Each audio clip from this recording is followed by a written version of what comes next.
Welcome back to The Big Idea. Tonight we have big ideas that are so simple they hurt. They're those, why didn't I think of that ideas? They are always staring you right in the face, and we always seem to think of them after it's too late. My next guest came up with a multi-million-dollar idea by asking a simple question.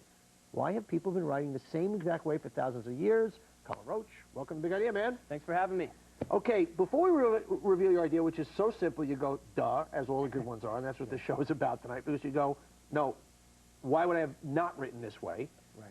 Let's go back to detention in the 8th grade, because this was the beginning of the idea. First of all, why the hell were you put in detention?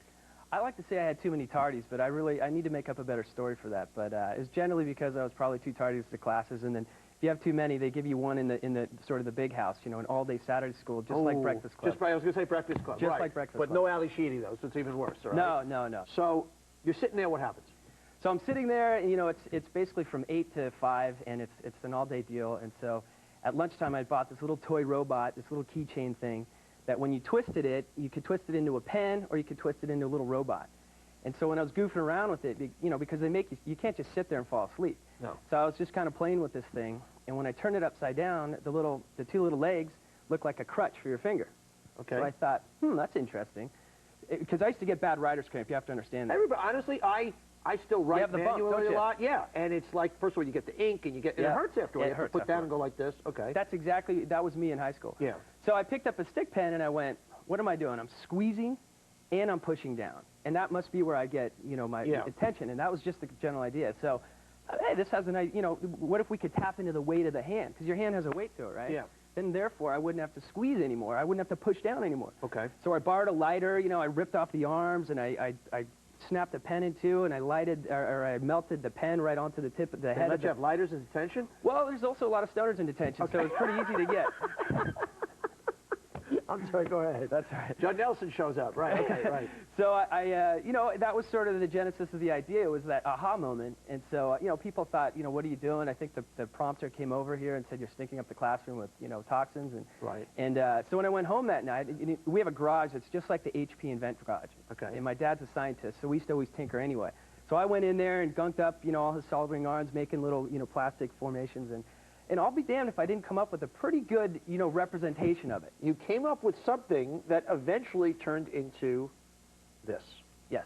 And we call this the Penagain. But you write with this thing, it is the most comfortable. You could write for 10 hours with this thing. Just, you see, it's just the most interesting thing in the entire world. I'm telling you, this is like a different writing experience. It's basically a piece of plastic, a clip. This thing is ingenious. Thank you. And you go, yeah, why didn't I think of this? Right. It's the most amazing thing. Take me to how you got, so you had the idea in high school, years go by, you're in college, what happens? So while I was in college, you know, I always used to, I mean, I've been constantly thinking about this. I mean, some would say consumed by it. And really where the name came from is probably most important, is a friend had called me throughout this whole odyssey and said, hey, you know, how's it going? And he knew me from high school. I said, that's so weird you called. I was just thinking about the Penagain. And we went, hey, that's sort of a catchy name because it's a reintroduction of the pen, you know, it's like, you know, something to come back to. And how did you, okay, so somebody at home says, wow, that's a cool idea, I have ideas like that, I don't know how to go. How did you actually turn this into a business? Well, there's another part to this that half of this whole business, his name's Bobby Ronci, he's a brilliant engineer, and he's a mechanical engineer, which is exactly what you need to be able to do CAD files. Wait a second, what's a CAD file? CAD file is computer-aided design. That's where you basically break down anything that you want to make, turns it into a 3D image that they can then turn into a prototype off of a computer, basically. I got it. That's cool. So we had sat down, basically, him and I had started a business in college, nifty little business where we learned a lot and got a lot of different attention and learned how to basically start a business.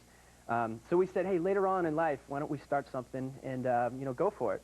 And so I was on my 30th birthday, and we were sitting there, and I told him, look, I finally set aside enough money, it was like $5,000, to make a prototype, get this done, and just so I can shut the hell up about it, because people were getting seriously sick of me talking about it. And, you eventually built a prototype. Great part of the story is how you got in front of the buyer from Walmart. Because what people don't realize is you can get in front of these people with a new idea. So you actually, how'd you make that happen? We basically went to a trade show.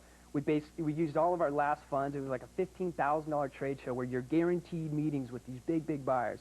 And it was in between one big hurricane, and then there was another one on the way, and then there was our trade show. So something like 50% of the buyers didn't show up. Right. And it was so, I mean, it was one of the low points of our whole business career. So I went up to the head person and said, look, all I care about is Walmart. That's what we're trying to get this into. And they said, I'm sorry, but they're not coming. But she just emailed me and gave me this message saying, anybody I'm supposed to meet with, have them call me. And that was nice, that part, because they realized people had gone out of their way to do that. Yeah. How'd you make your first sale? Give me the first sale when you sold this thing in. First retailer. The very first retailer I went into, it was in Palo Alto, California. It was called Edwards Luggage. I walked into it and said, look, I'm a local guy. I was in Palo Alto High School. I thought of this. I don't have any packaging. I don't even know what price to do. But, you know, my wife put up a real nice little trifold with a ribbon on it and a little plastic bag. Said, can we just try selling these? And he said, no problem at all. Guys, I hear it again on the show. You got something that's good. Figure out how to make one of them. Yes. Bring it into a store and say, sir, I have a product for you. Yes. Colin Roche, founder and co-owner of Penagain, another. Why the hell did I not think of this? Guys, you got to get this thing. It's a new way to write. It's that simple. More ideas so simple, to make you want to hit yourself in the head and say, why didn't I think of that?